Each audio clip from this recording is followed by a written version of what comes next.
사람이 세상을 살아가는 동안에 받는 많은 상처 중에 가장 큰 상처가 배신이라고 합니다.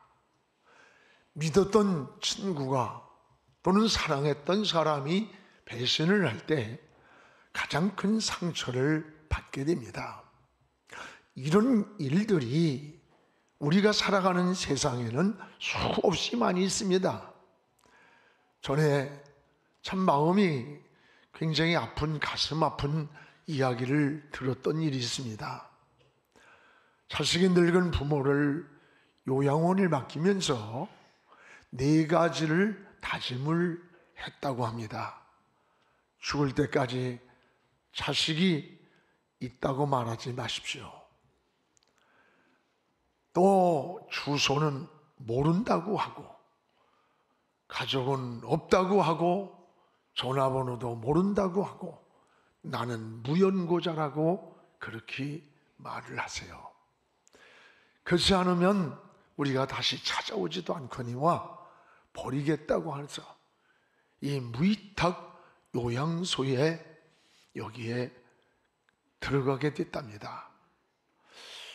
몸이 몹시 아픈 이 할머니에게 가족이 없느냐고 물었어요. 없다는 거예요. 먼 친척도 없습니까? 없다는 거예요. 할머니는 마지막까지 자식들의 이름을 알려주지 않고 홀로 임종을 맞이했습니다. 나중에 주머니 속을 보니까 자식들의 사진이 여러 장이 들어있었고 전화번호도 있고 손주들의 이름까지 다 적어놓았더래요. 그리고 돈 20만 원을 고기고기 접어가지고 손주들에게 선물 사주세요라는 글을 남겼더랍니다. 자녀가 3남매나 되었고 손자들도 5이나 있더랍니다. 그 옆에 있던 그 할머니의 이야기가, 그 할머니는 혼자 주머니에서 무언가를 꺼내서 보면서 늘 눈물을 흘리곤 했다는 거예요. 그게 뭐냐? 자기를 버린 가족들의 사진이었답니다. 마지막 임종을 앞두고 죽어가면서도 그토록 그리워하던, 그리고 하나하나 불렀던 자녀들, 손주들의 이름이라는 거예요.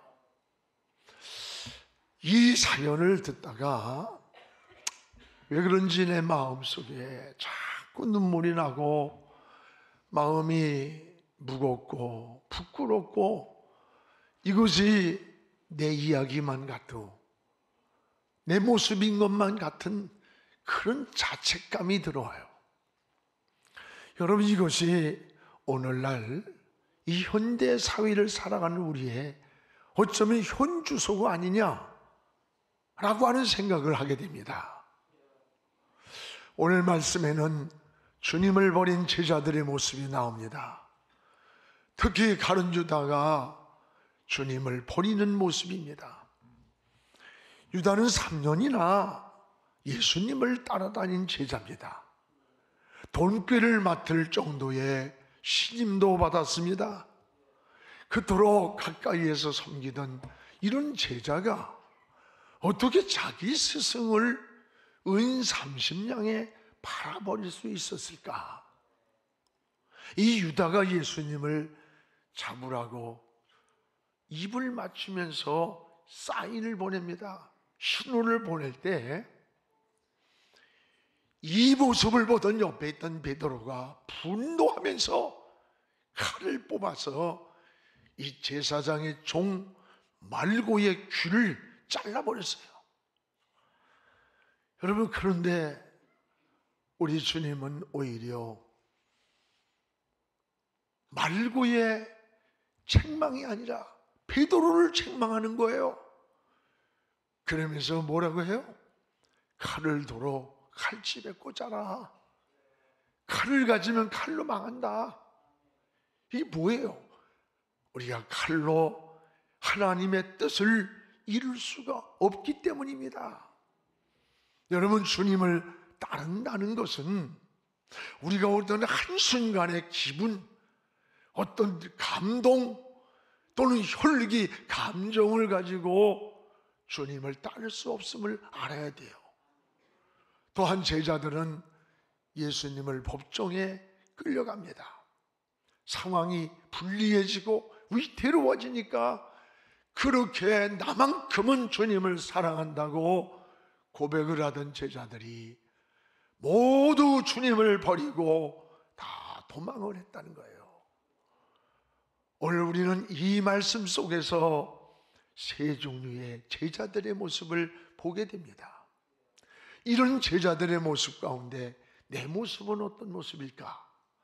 이 사순절을 지나면서 다시 한번 깊이 십자가 앞에 무릎을 꿇고 묵상하고 하나님 앞에 회개도 하고 기도도 하고 하나님의 보좌 앞으로 나가는 그런 시간이 되었으면 좋겠어요.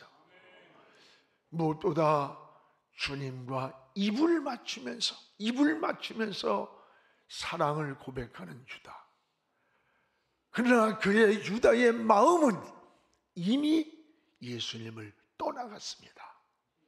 오늘 49절부터 50절을 같이 읽겠습니다. 곧 예수께 나와 랍비여 안녕하시옵니까 하고 입을 맞추니 예수께서 이르시되 친구여 내가 무엇을 하려고 왔는지 행하라 하신대. 이에 그들이 나와 예수께 손을 내밀어 잡는지라. 여러분, 오늘 유다를 향해서 뭐라고 그래요? 유다야, 네 그 위선된 거짓된 그 가면을 좀 벗으라는 거예요. 그 49절에 입을 맞추는 그 자를 잡으라고 하는 신호, 사인을 유다가 보냅니다. 주님은 이미 유다의 마음을 다 알고 계셨어요. 그러니까 50절에 뭐라 그래요? 친구여, 내가 무엇을 하려고 있는지 행하라. 내가 다 알고 있다. 다 알고 있다. 참 여러분, 이 말씀을 보면서 이 유다는 거짓되고 위선된 사랑을 고백하는 거예요. 3년간이나 따라다녔는데, 제자였는데 왜 그랬을까? 이 유다의 모습은 변화없는 그리스도인의 모습, 예수의 생명이 그 속에 없는 자의 모습. 그래서 육신에 속하고 악한 영에게 사로잡힌 자, 아무리 3년을 따라다닌 제자라도 돈에 눈이 어두워 버렸고 이 육신에 속한 마귀의 종이었다는 거예요. 여러분, 로마서 8장 5절에 보면 육신을 따르는 자는 육신의 일을, 영을 따르는 자는 영의 일을 생각한다 그랬습니다. 영에 속한 자는 생각과 행동이 달라요. 영의 생각을 합니다. 그러면 영의 생각이 뭡니까? 하나님은 영이십니다. 하나님을 먼저 생각하는 것, 이게 영에 속한 사람의 삶이에요. 그래서 요한복음 6장 63절에 살리는 것은 영이라 그랬습니다. 영이라. 오늘 거짓 영이 사로잡으면 오늘 유다와 같은 거예요. 육신에 속하여 육신의 생각을 하고 탐욕에 빠지게 되고 진실하지 못하고 거짓된 거예요. 사람이 진실하지 못하거나 거짓될수록 자기 포장을 진실하게 합니다. 거짓된 걸 진실로 포장하는 거예요. 이것이 마귀의 본성이라는 걸 알아야 돼요. 사랑하는 여러분, 주님이 가장 성경에 싫어하는 게 뭔지 알아요? 오늘 유다 같은 이런 이중성 위선의 모습이에요.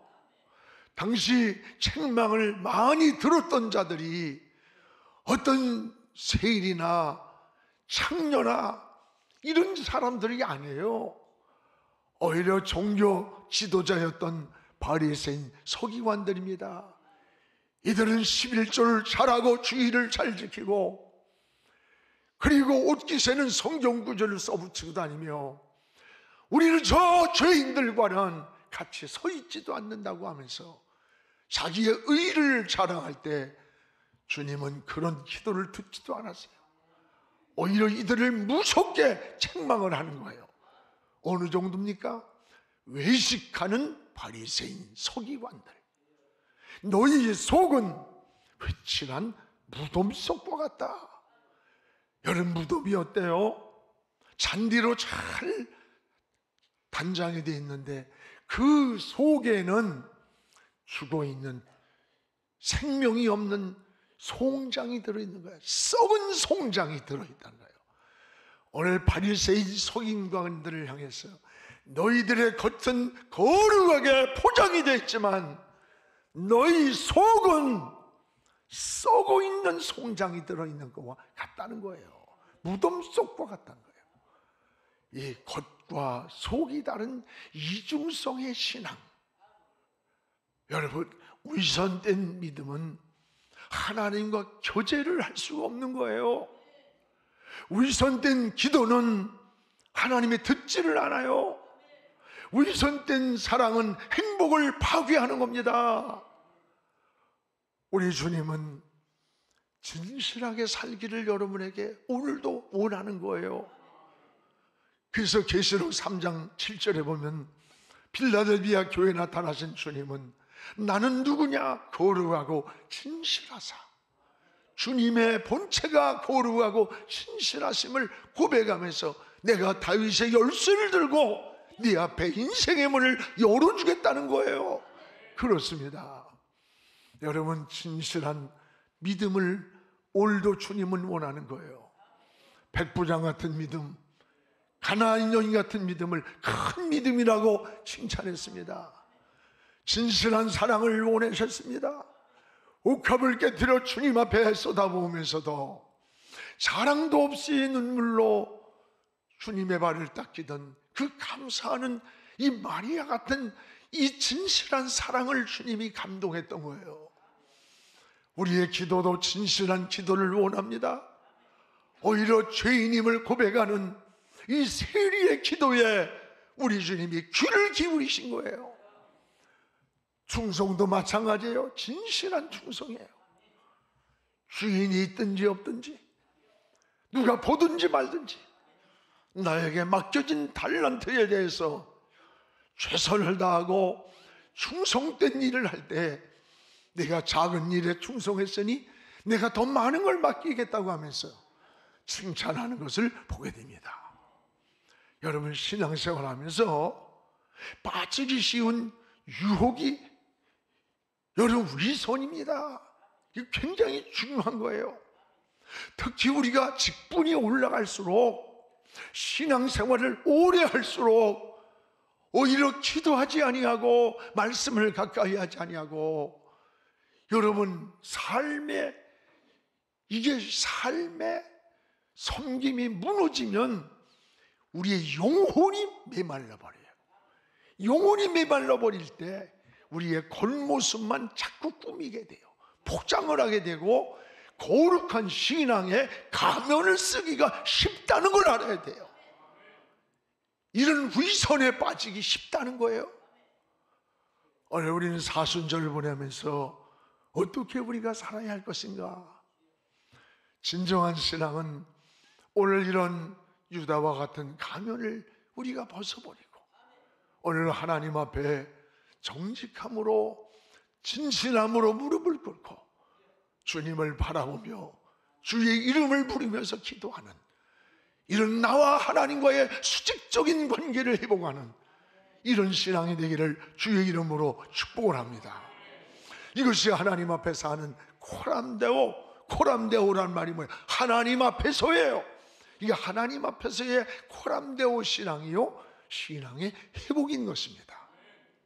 또 하나는 이 기도 없이 여러분, 칼을 빼며 분노하는 이 베드로의 모습을 주목해 보시기 바랍니다. 그리고 52절을 우리 같이 읽겠습니다. 이에 예수께서 이르시되 네 칼을 도로 칼집에 꽂으라. 칼을 가지는 자는 다 칼로 망하느니라. 오늘 여러분, 칼은 이 칼집에 있을 때 강한 거예요. 오늘 베드로는 유다의 위선을 보고 분노했어요. 그 칼을 뽑았어요. 여러분, 주님을 잡으러 온 제사장의 종 말고의 귀때기를 그냥 잘라버렸어. 베드로가 들고 있는 칼이 얼마나 예리한가 봐요. 여러분, 요 귀때기를 자른다? 이야, 보통이 아니지. 내가 그 옆에 있었으면 베드로야 임마, 귀때기가 뭐야, 목을 그냥 쳐버리지, 그랬을 거예요. 지금 베드로의 분노는 분노만이 아니에요. 주님을 지키기 위한 충성의 모습이에요. 그런데 주님은 오히려 이 베드로를 책망하는 거예요. 칼을 도로 칼집에 꽂아라. 그 칼을 가지는 자는 칼로 망하는 거다. 여러분, 칼은 감정과 분노와 혈기의 모습 아니에요. 우리가 쉽게 칼을 빼는 자는 사실 이미 패자입니다. 강자와 승자는 쉽게 칼을 빼지 않는 거예요. 칼은 칼집에 있을 때 가장 강한 거예요. 오늘 베드로가 칼을 뽑아든 것은 의분과 주님을 사랑하는 충정에서 나온 행동이었지만, 그러나 이것은 따라합시다, 신앙이래, 방법이 아니다. 이건 신앙인의 방법이 아니었다는 것을 알아야 돼요.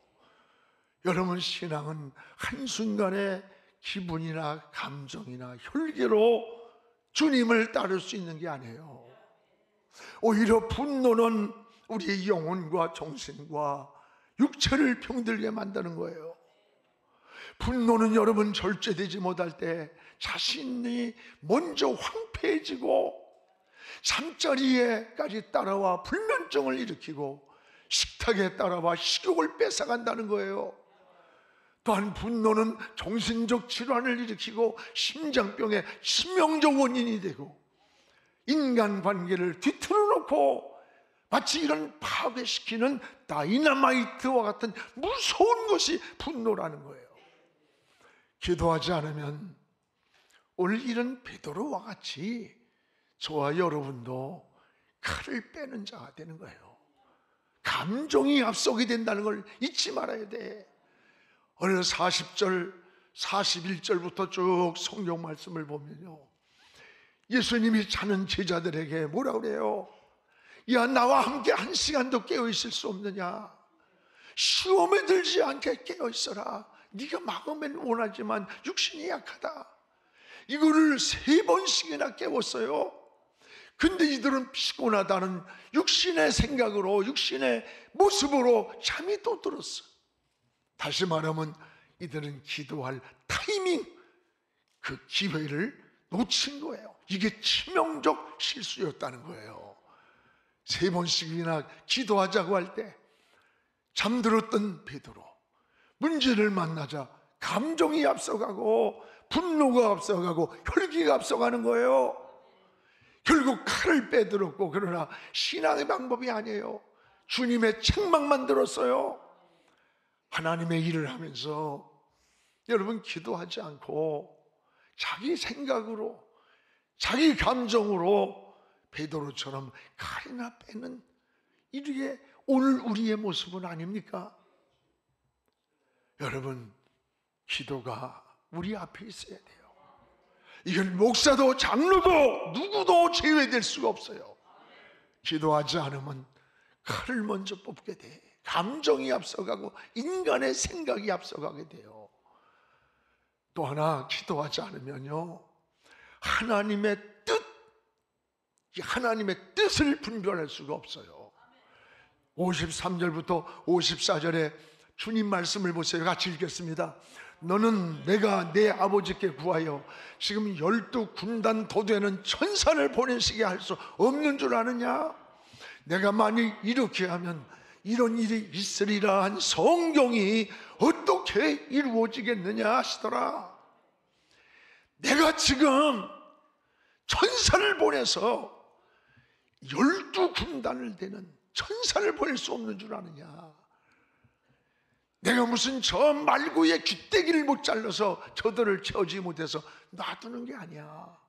이렇게 하면 십자가를 지고 너희들을 위해 내가 피를 흘려 제물이 되어야 너희들을 살릴 텐데, 이게 하나님의 뜻인데 어떻게 성경을 이루어질 수 있겠느냐? 여러분, 십자가를 지는 것이 주님이 이 땅에 오신 하나님의 뜻이었습니다.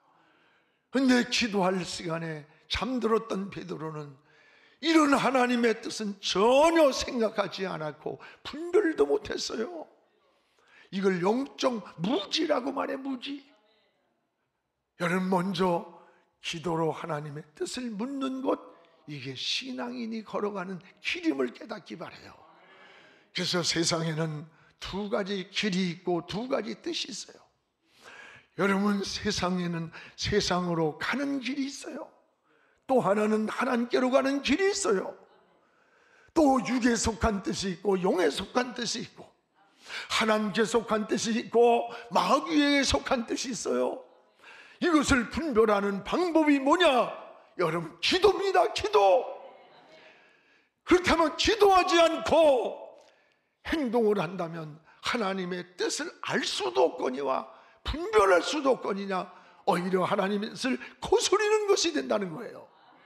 기도하지 않고 주의 일하다 보면 오늘 우리는 베드로와 같이 칼이나 빼어드는 감정이 앞서고 자기 기분이 앞서고 자기 뜻에 안 맞으면 그저 하나님의 일이고 뭐고 그냥 시끄럽고 복잡하고, 이게 오늘 우리의 모습 아닙니까? 하나님의 뜻을 거스르는 일을 얼마나 많이 하고 있어요.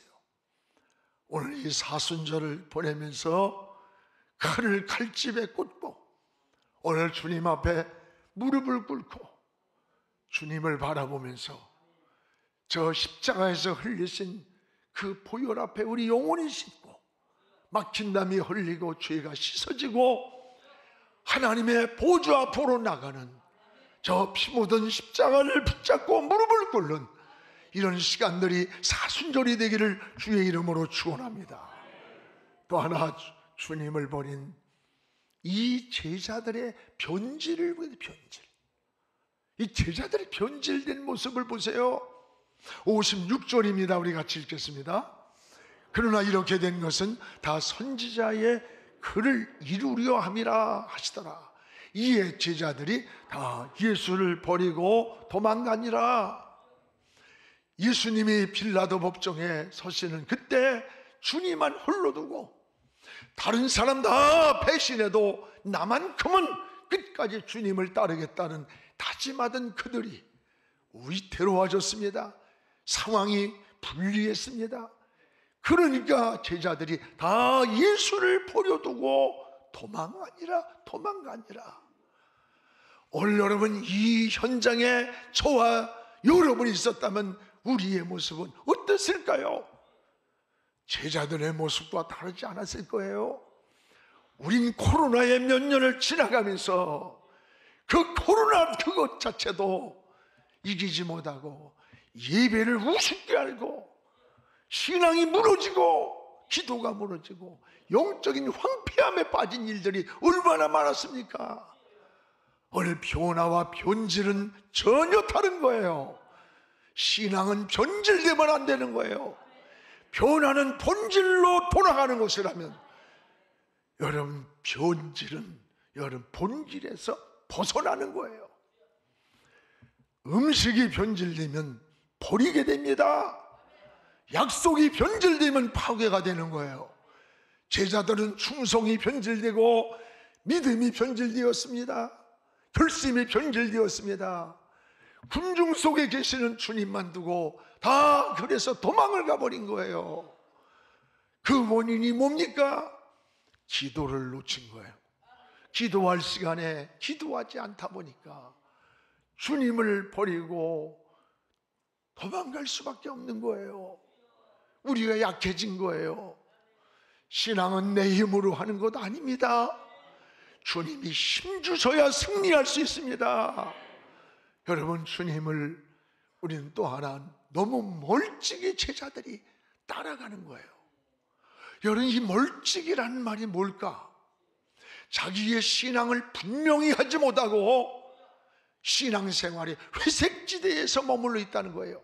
이것이 치명적인 시험이 찾아오는 위기라는 걸 잊지 말아야 돼요. 이것은 여러분이 직장에서도 마찬가지예요. 사회에서도 마찬가지예요.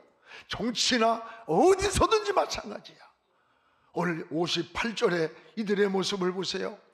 베드로가 일찍이 예수를 따라 대제사장의 집들까지 가서 그 결말을 보려고 안에 들어가 하인들과 함께 앉아 있더라. 베드로가, 수제자인 베드로가 왜 주님을 멀찍이 따랐을까? 잡혀가니까, 위태로우니까 신분을 숨기려고. 그러나 믿음이 있기에 그래도 그 결말이 어떻든가를 보려고 하인들 속에 숨겨져 있는 거예요. 군중 속에 묻혀 있는 거예요. 이것이 신앙의 시험이에요. 위기예요. 여러분, 불분명한 신앙인의 모습, 이것이 여러분 베드로의 문제입니까? 여러분이 직장에서, 사회에서, 여러분이 있는 환경에서 우리의 모습이 이렇게 불분명하게 머물러 있지 않습니까? 그래서 시험과 유혹이 많은 거예요. 내가 그리스도인임을 분명히 할 때, 그때는 욕을 할 수도 있고 비방할 수도 있지만 여러분은 시험을 이길 수가 있는 겁니다. 군성 속에 묻혀서 신분을 감추는 이 초라한 모습이 더 큰 시험과 후회와 훗날의 하나님 앞에 부끄러움이었다는 거예요. 이런 신앙이 더 시험이 많았음을 깨닫기를 바랍니다. 신앙은 분명해야 합니다. 성도는 주님과 멀어져 있는 시간에 시험이 찾아오고 마귀가 틈을 탄다는 것을 기억하시기 바랍니다. 주님보다 앞서가면 교만해지는 거예요. 주님 뒤에가 있으면 떨어지기 쉬운 거예요. 그리스도인은 어떻게 사는 거냐? 주님과 함께 동행하는 거, 동행. 이것이 그리스도인이 살아가는 삶인 것입니다. 여러분, 그런데 제자들은 주님을 멀찍이 따라가다가 위기가 닥쳐오니까 주님을 버리고 떠나간 거예요. 세 종류의 제자들, 이들을 보면서 나는 어떤 모습인가? 주님을 따르는 길만큼은 우리의 의지나 결심이나 감정으로 안 돼요. 곰은 칼집에 있을 때 힘이 있는 거야. 쉽게 곰을 빼지 마세요. 감정으로 되는 게 아니야. 기도할 때 감정을 다스릴 수 있는 거예요. 하나님의 뜻이 분별되는 거예요. 여러분, 기도 안에 해답이 있다면 기도는 방법을 찾아 헤매는 게 아니라 하나님을 찾는 거예요.